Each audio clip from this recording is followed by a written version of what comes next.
The Casey readings defined the meaning of Essene as expectancy. Given the prophetic emphasis of the movement, this is certainly a reasonable interpretation.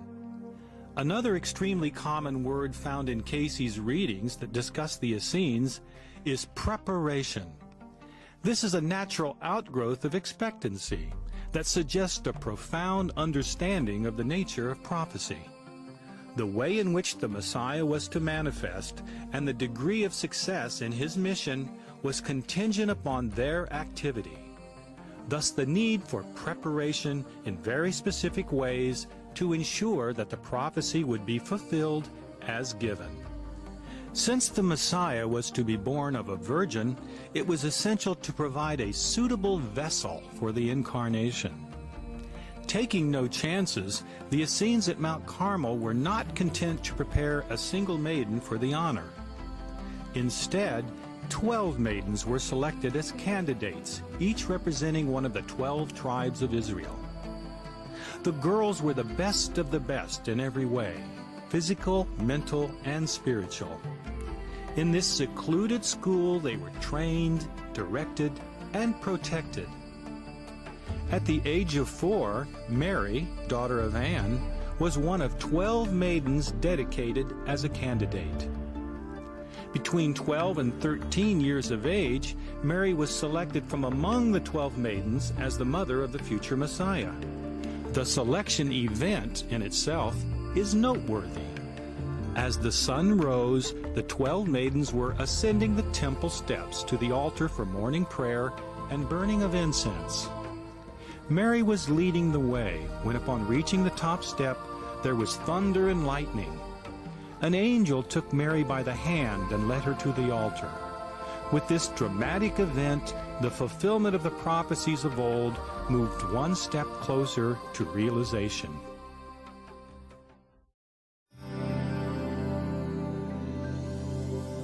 As part of the preparations for the birth of the Messiah, a marriage had been arranged for Mary with a fellow Essene, Joseph, a carpenter.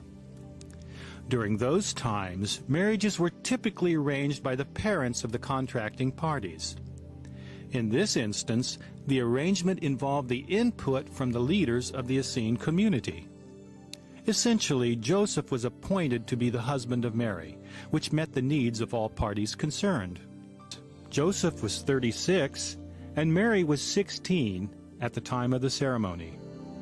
After the marriage was arranged, but before the wedding ceremony, an angel informed Mary that she was pregnant with a child, conceived by the Holy Ghost. The Casey readings affirm the virgin birth of Jesus, as well as the immaculate conception of Mary within the womb of her mother Anne.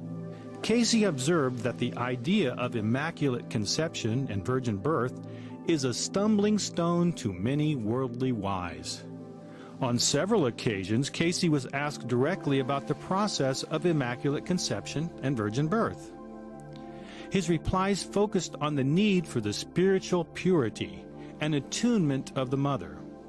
He explained that the soul is neither male or female, but has the innate ability to project itself into materiality, to materialize, as it were. For thousands of years, souls manifested in this manner before becoming so deeply earthbound so as to lose touch with their spiritual heritage. The soul who was to be born as Jesus retained that capacity of materialization, as he would later demonstrate in some of his more dramatic miracles, such as manifesting food and raising the dead. With regard to Mary's condition, Joseph first received notice of the pregnancy from the Essene elders, Matthias and Judah. He was assured that this was God's will and that the Essene community would support the marriage. Yet understandably, Joseph was distraught. What would people say? He had a dream telling him that Mary's pregnancy was of the divine and not to worry.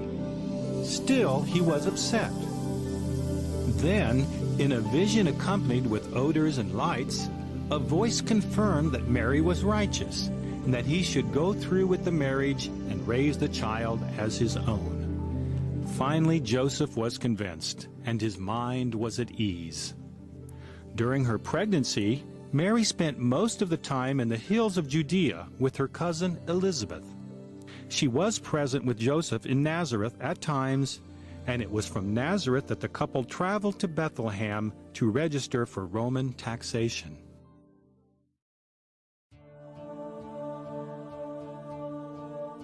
To completely fulfill the prophecy, preparations of another sort were underway near Jerusalem.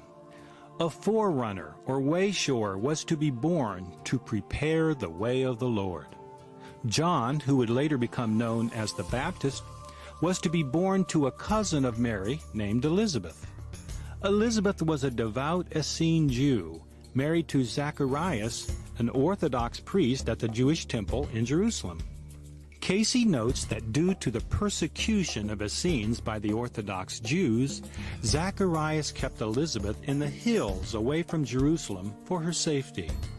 The couple was at an advanced age when Zacharias had a vision in which the angel Gabriel told him that he and Elizabeth would have a son.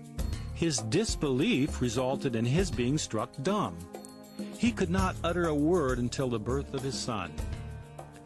During her pregnancy, Elizabeth was visited by her cousin Mary. Elizabeth intuited that Mary was with child, the Messiah. Mary resided with Elizabeth in the hills outside of Jerusalem during much of her pregnancy. Casey states that when Zacharias announced the birth of his son and his belief in the Essene doctrines, he was slain in the Jewish temple in Jerusalem with his hands upon the horns of the altar.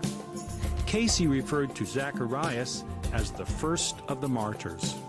In the years that followed, Elizabeth and her son were protected and supported by the Essene community, who recognized John as the prophesied forerunner to the Messiah.